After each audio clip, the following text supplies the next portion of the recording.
नमस्कार दोस्तों, स्वागत है आप सभी का आपके अपने YouTube चैनल एग्जाम जीके पर। रोज मैं आपके लिए नई सीरीज लेकर आ रहा हूं, हर एग्जाम में इंपॉर्टेंट।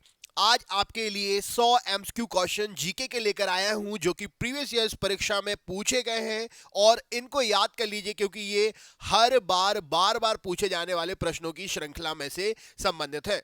तो चलिए बिना किसी देर किए हम वीडियो को शुरू करते हैं। अगर आप हमारे चैनल से पहली बार वीडियो देख रहे हैं तो सब्सक्राइब जरूर कर लीजिएगा, वीडियो को अपने दोस्तों के साथ लाइक करिएगा और शेयर भी करिएगा।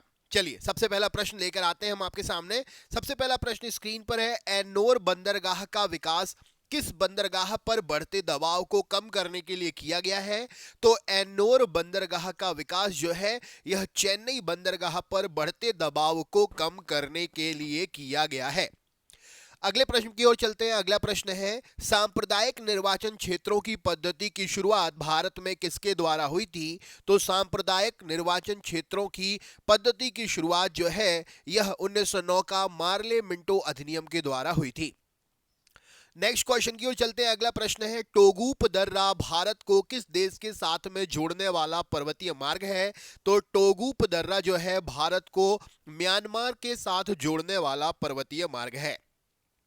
अगला क्वेश्चन आपके सामने, रासायनिक उत्पादों के आयात निर्यात हेतु भारत का प्रथम रसायन बंदरगाह कहां स्थापित किया जा रहा है?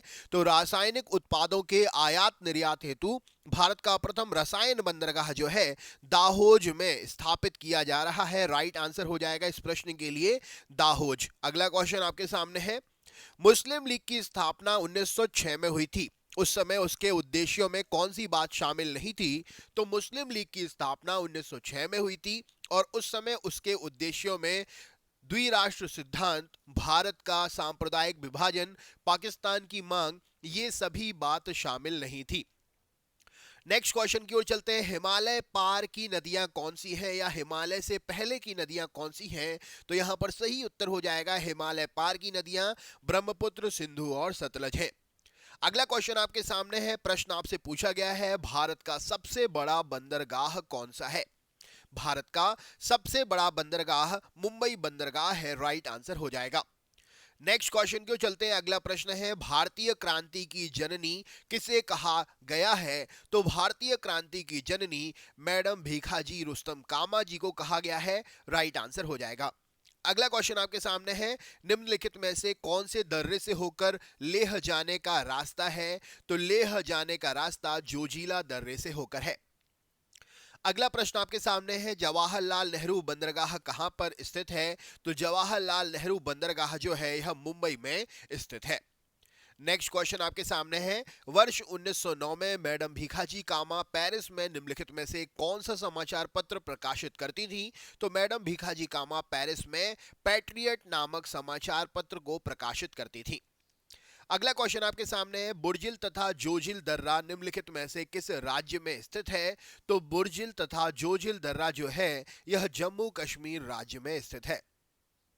नेक्स्ट क्वेश्चन है, बेला डीला से प्राप्त होने वाला लौह अयस्क किस बंदरगाह से निर्यात किया जाता है? तो बेला डीला से प्राप्त होने वाला लौह अयस्क जो है यह विशाखापट्टनम बंदरगाह से निर्यात किया जाता है।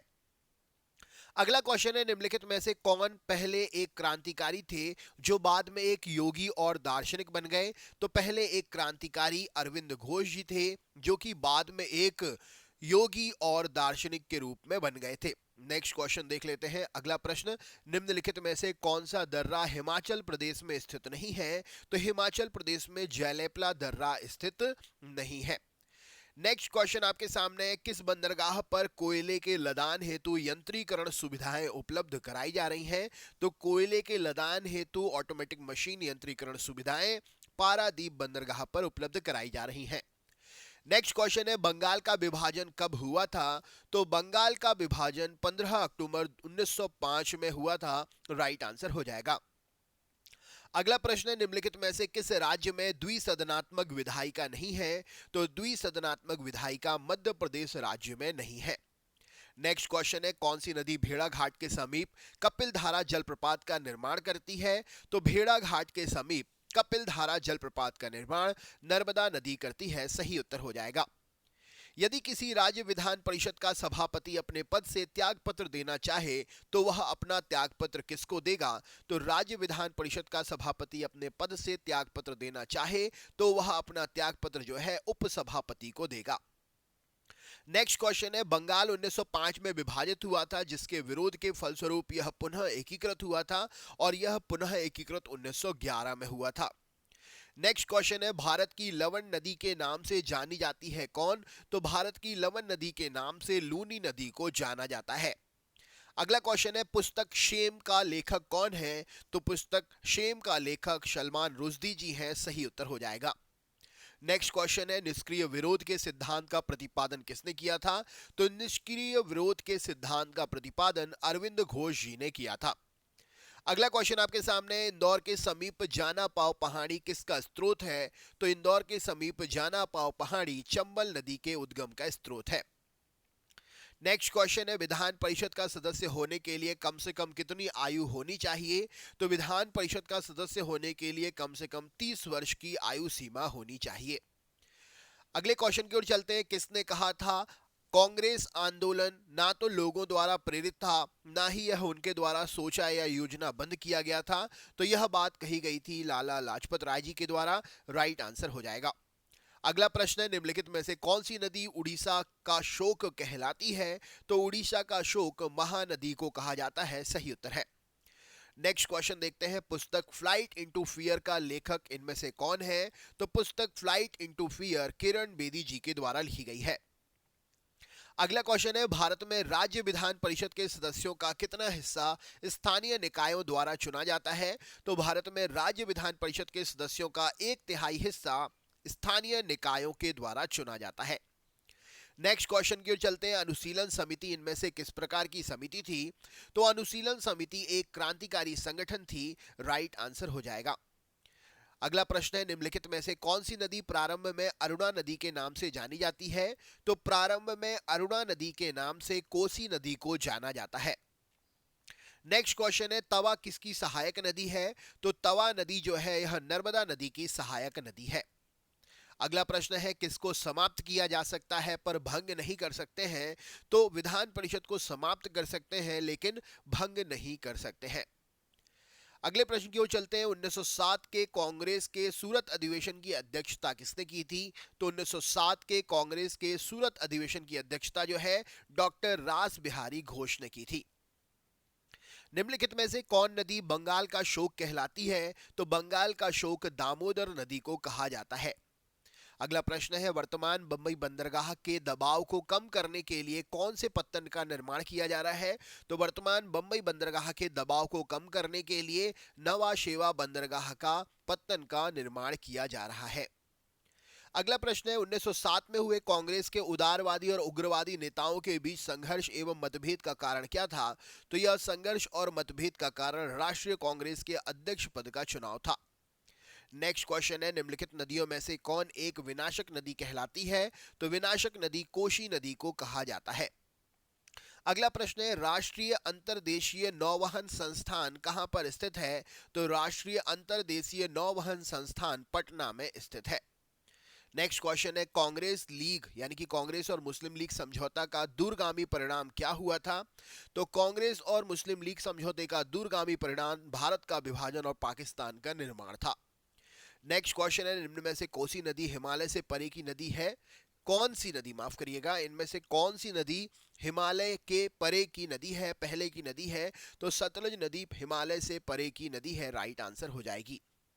निम्नलिखित में से कौन सा गुजरात का बंदरगाह कस्बा नहीं है? तो गुजरात का बंदरगाह कस्बा जामनगर नहीं है।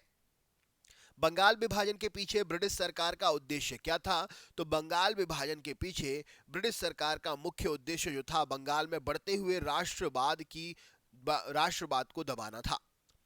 नेक्स्ट क्वेश्चन है, निम्न में से किस नदी को बिहार का शोक कहा जाता है? तो बिहार का शोक कोसी नदी को कहा जाता है। भारत के निम्नलिखित बंदरगाहों में से कौन सा एक उड़ीसा तट पर स्थित है? तो भारत के पारादीप बंदरगाह जो है यह ओडिशा में स्थित है। राइट आंसर हो जाएगा, पारादीप बंदरगाह ओडिशा के तट पर स्थित है। बंगाल विभाजन के विरुद्ध विद्रोह का नेतृत्व किसने किया था? तो बंगाल विभाजन के विरुद्ध विद्रोह का नेतृत्व सुरेंद्र नाथ बनर्जी ने किया था। निम्नलिखित में से कौन सी नदी दक्षिण से उत्तर की ओर प्रवाहित होती है? तो बेतवा नदी दक्षिण से उत्तर की ओर प्रवाहित होती है।